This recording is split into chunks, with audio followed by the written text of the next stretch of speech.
Law of Health started for me last week when I was sitting here listening to our three presenters do an absolute phenomenal job on their own eighth law. And when Jonathan was talking about being able to lift his daughter up, and you could visibly see the joy on his face, but you could also see the mental anguish when his job had created so much stress that he couldn't give his daughter the love that she wants and deserves.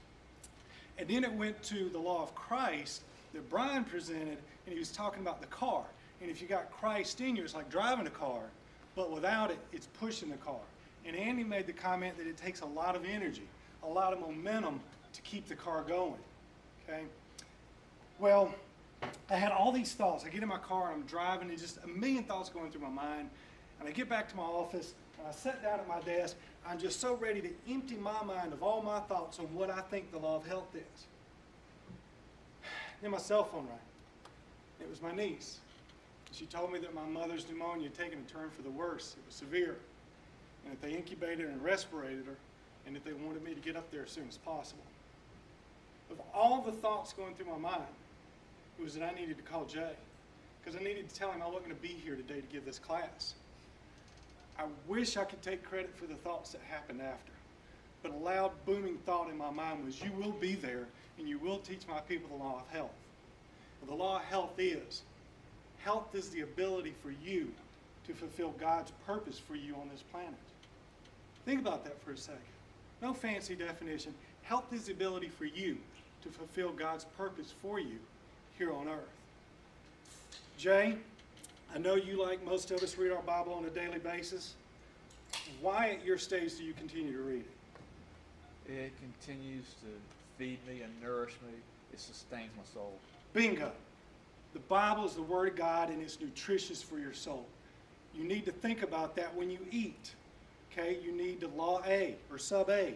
You need to flip your thinking on eating. Eating is for nutrition. That's the only reason you're supposed to eat, to give your body the nutrients to fulfill God's purpose. Okay? Now, Jay, I know you work out a ton. Okay?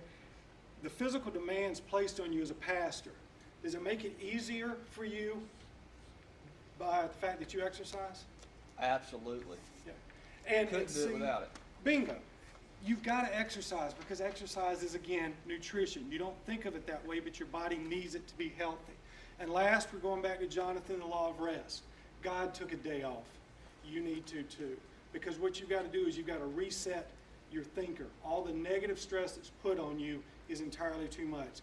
That being said, the law of health is the ability for you to fulfill God's purpose on this earth. So my question is, as a car, are you giving yourself the right nutrition, or are you the car on the side of the road that God is tired of pushing? That was awesome, man. That was awesome. It was. That was great.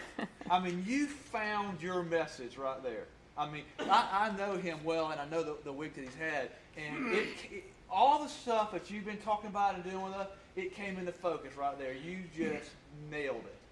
Thank you. Masterfully done. It was the message was great, and the delivery was phenomenal. I love the way you reviewed. You used everybody's different names and stuff. You pulled it back in. That was phenomenal. Yeah. Little heads up, too, just sort of background, peek behind the curtain. He had contacted me earlier in the week and given me a heads up on the questions that he was going to ask me. So he wasn't putting me on the spot there. That was, Thank goodness he drew with the second question. He made the assignment. He made the assignment, yeah, which piqued my interest, and it did great. So, and actually, you did it in 3 minutes and 9 seconds, which is About 30 seconds faster than last night. that's super. Yeah. How about you? Thoughts from y'all? Any ways you can improve? Any things that really you loved, or? I just want to say I've been listening to Philip for 5 years, and that was awesome. That's great. I mean, That is. I can't say it's the best you've ever done. I started to, but I haven't heard you every time you've done it. But that was jam up. Yeah, we should have made you go last, man. That's what I was thinking. Yeah.